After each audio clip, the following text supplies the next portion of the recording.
Hey everyone, Irit Ezips here for CSM Practice, the customer success consulting firm. Today we're going to talk about how to build the absolute best performing customer success team. And when I say the best, I mean team that can talk to customers about their business outcomes, understands the market, and delivers high results.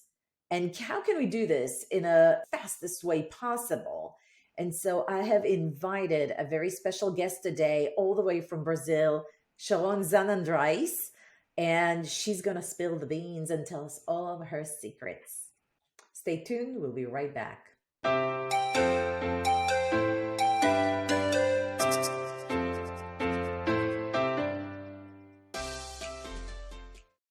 Hey everyone, thanks for coming back. So, as you know, Brazilians are extremely creative. They like working with people, they like the people connections. And so, I thought maybe even the way that they manage team and interact with one another internally might be a little bit different. And it's worth exploring because as we work internationally, it's really important to understand different companies' nuances. So, Sharon, thanks so much for joining me today. And tell me a little bit about yourself and your team. How big are you as a team, as a company? Thank you so much for having me, Irit. Smart contact company here in Brazil, it's called Take Blip, is the most big company in our segment here in Brazil. So we are almost 200 employees here. We are a benchmark at it, and a chatbot and smart contact here. And when you talk about customer success, we always talk about experience and communication and conversation. It's funny to think because we work with this purpose. Our product has this purpose. Our biggest sentence we always say this is one message can change the world. So our product achieve this with our customers. For us as a customer success in Take Blip, make everything easier because our product is a customer success product, is a customer experience product. We have like 30 CSMs focus on big accounts here in my team. When I started in 2020, we were like 4 CSMs. So we grow a lot in a year and a half because of the digital transformation that our product, the Blip, that is our platform. What I think that is important here in our team, in Take Blip at general, is because we try to hire, train, and retain high performance team. So our CSM team is the best. What makes your team the best? If you had to kind of like say, well, these are the things that really makes a high performance team the way it is. First, everything, I think to be the best CSM team, we have to know how to solve problems.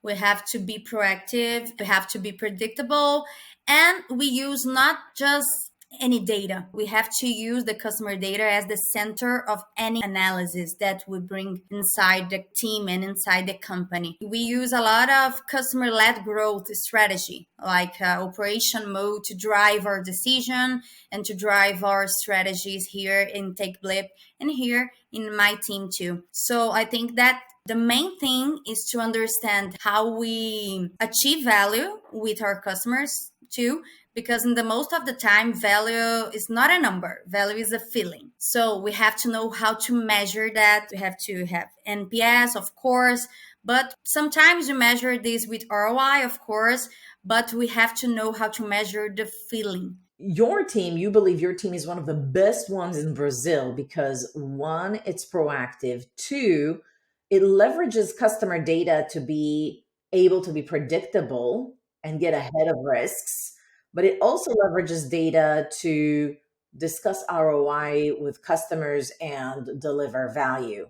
Perfect. And we are struggling to measure how they feel about all of this. How can we build a strategic plan that drives success with our customers and that drives excellence with all the journey? Because our product never ends. We build in a Blip platform all the conversational strategy of our customers. The sky's the limit for us, so it never ends. So how can we measure and how can we evolve this all the time? Is it challenging, but we think that with proactiveness, customer data as the center of everything, and how to measure value, ROI or feeling, we think that this is the success package for us.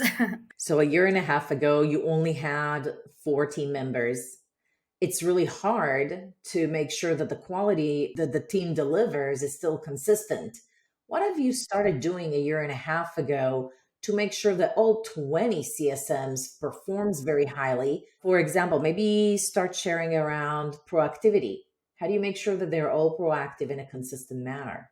If you liked what you've heard so far, that's awesome. More coming in a second here, but in the meantime, I want you to click that like button so that YouTube knows that this is great content and you can start sharing it with others.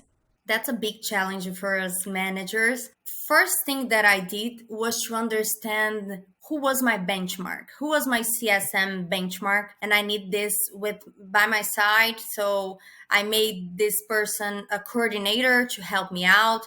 I made the other person as a tech leader to help me out with all the tech issues and challenges and opportunities. And we built 3 months onboarding with all of this, all the entry points, all the playbooks, all the training programs, all of this. We are like obsessed with this onboarding team. Was this the onboarding team for the customer, or was this the onboarding plan for the new CSMs? For the new CSMs, we need to understand when we want to deliver the best for our customers, we have to have the best team ever. We have to have the high quality team. So we understand that this is only possible if we have onboarding program to all the CSMs. We are really true about what we deliver for this team. You're saying, yes, customer experience and customer success are totally important things, but we will never achieve that without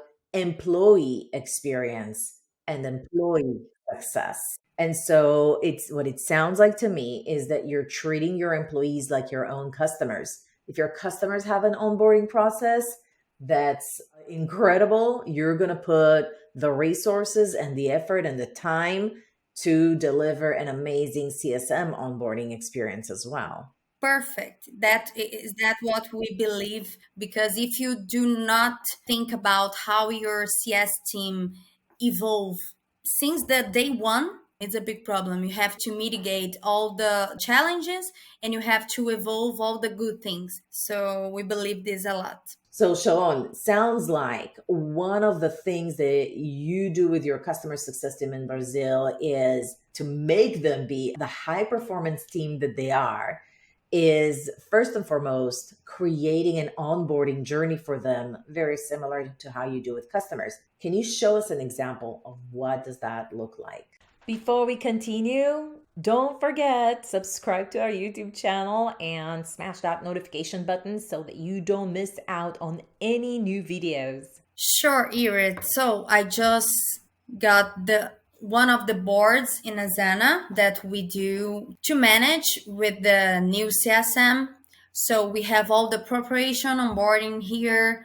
We have the first week onboarding is with all the company, with everyone that enters in Take Blip. And then we get started here. Comece por aqui. In Portuguese, we can start here. And then here we start to integrate this CSM, this new CSM, with all of our environment. So all of the groups, all of the chat, the words, we have like mixed soup letters that technology is all about, that kind of new names and new things. And we think that is really important to make a glossary. Like, what is this? Like an employee journey. You're not alone, fellow. I'm going to show you how to start in Take Blip. So in the first week, you orient them to the entire company, and then you get them familiar with your own terminology, any kind of unique words to your industry, to your company, and then you orient them with specific tools that you guys use and the chats or the collaboration platforms internal and maybe even with customers that they need to be hooked up to and get familiar with so that they communicate properly, words as well as channels. That's exactly what we do, Irit. And we also do in the first week, you have a program that calls buddies inside the team. The question is, inside the team, who is a CSM that can help them out on training, on any doubt, anything that is new? And then we have this list. Every CSM that wants to help can help the other one, the other new one. So we have this program called Buddy that is really nice, really nice. Like a buddy system. That's very common, actually. Yeah, like a buddy system, but inside our team. In week 2, we start the training program, the product training. We start the customer training, like everything that you should know about Take Blip customers and everything that you should know as a CSM, a Take Blip CSM, like everything that you need to know and quickly. And of course, you get to know all the platforms, all the software that we use, and that basic things like this. We have to know the main things in the second week.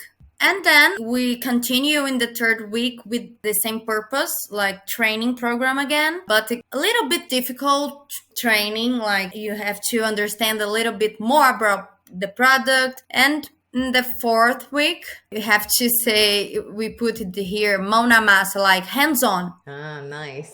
Now you know about the product, you know about our tools or softwares, like you have to simulate customer call, you have to guide the customer inside our platform. And it's really nice this fourth week because it's not a simulation with customer call, but usually the CSMs start getting to know the new customer. Like, hi, how are you? I'm your new CSM. And then he's almost ready to go on. Wow. So it's a 4-week program. Even in the 4th week, they're still not in touch with any customer. They're just practicing what they learn. So you give them a hell of a lot of time to just get adjusted, get comfortable, and feel confident. When they go to a customer, they're like fully confident that they should be. They exercised it, they learned it, they had enough time to ask any questions. Is there anything else? What happens after the 4th week? They finally get some customers assigned. And then they receive the 1-month feedback. And then let's do it. Let's do it because we have a lot of work to do. Is it really true? Like for 4 weeks, they don't touch any customer? They don't get any customers assigned? We try a lot, Irit, to make this a reality. Do you believe that this, because you tailored the 4-week onboarding process with the feedback in the end, I assume the feedback is from you or their direct manager? Yeah, it's me or the coordinator. Do you believe that this onboarding, this customer success manager's onboarding process you have created is one of the number one reasons you believe that your team is so high performing? I can say that this process tells a lot about our culture, our team culture, our integrative culture, our human culture. So this onboarding process is one of the process that we do inside here that we can show for the humans that work with us that we are humans also, that we are always thinking about them, we're always thinking about the person that is there with us. So we have a lot of other process inside the team that can say this too. For example, we have HR committee inside the team to do everything that they want, like happy hour, to celebrate birthday, celebrate company birthday. We have a lot of things going on. So I think that this process is one of the process that we put person in the center in the team. I love it because you're a customer experience tool and you're an employee experience, people-focused team. Yes, we are. Sharon, what else you could pinpoint why your team is, you feel like it's absolutely the best? Yeah, I think that there's something that we are different because here in Take Blip, we have really complex product. Because in our platform, we can build the conversational strategy on the top of it. And anything that we want, we can build. So our product is really complex. It's not just a solution, it's actually a platform. Yeah, exactly. It's a platform. Because of that, when we were tailoring this team, the purpose, the CSM role in Take Blip, we knew that we have to have two main skills. We have to have a person that the master product. They have to know about technology. They have to know everything about the product, everything about channels, everything about conversational commerce, market. So we have to have this, and we have to have a communicate person, proactive person, and a business analyst. Like you have to understand the goals, the challenge of the customer market, of the segment, of the opportunities. You have to understand the market, the business strategy. When we were tailoring, when we were creating this role is a game changer, but is also too challenging to perform, too challenging to training, to get there, to get where I want to go. And now we can say that we did. Like I have the best team. When I say about the product, the CSMs and Take Blip knows everything about the market, and they know a lot about the customer strategy when we talk about market, when we talk about business. So this balance make this team the best CS that I've ever seen in my life. Do you contribute that to the hiring process, the onboarding process, or the ongoing training you provide your team well after onboarding? I think that the 3 points, we didn't talk about the ongoing program, but that's the main challenging because we have to evolve all the time and we are building it. We don't have anything ready right now. And that's why I have like two tech leaders. I have a coordinator to help me out because the team is growing fast. We need to maintain this evolving program on the air and we need to do this fast too. I think that is a whole package. Yeah, just an idea. I'm just doing CS Awards ceremony in London, middle of June this year. And I just received a lot of entries. And I thought one of the Rising Star category had shared how he initiated a cross functional team meeting once every few weeks, I believe, where somebody comes in and shares how are they doing with a customer, what kind of wins they had with them. And they even set up another session where a customer is coming on board to talk to those internal teams. And so I think that having these internal meetings to share what works for customers, but also bringing customers to talk to everyone, not just the CS team, is profoundly like one of the ways that you can ongoing train everyone to be closer to the customer, their needs, their feelings, versus just taking it from the online and really not have your, because the CSMs, that we always talk to the customer directly, but other teams don't get exposed. Or I talk to my customers, but I don't know what's happening with your customer. So I think having those types of meetings really helps without having to have a formal training. I totally agree with you. One of our main responsibilities is to understand what are the main pains of our customers, and we open great door with the platform team to evolve our product. So that's one of CS responsibilities, to evolve the product through the customer feedback. So this kind of meetings that you're saying, we do all the time. Now we have a customer experience project that is rolling, that is so nice. And every CX committee, the T committee we do here, we put a video of our customers, of some really great feedbacks that we have to evolve and we have to learn a lot. So we do this all the time. For me, this is the best strategy to evolve. Well, thank you so much, Sean. You've been absolutely fantastic. All right, guys, if you like this video, give it a like. Put in the comments below, what do you do with your team to make them absolutely constantly improve and be the best? I'll see you at the next video.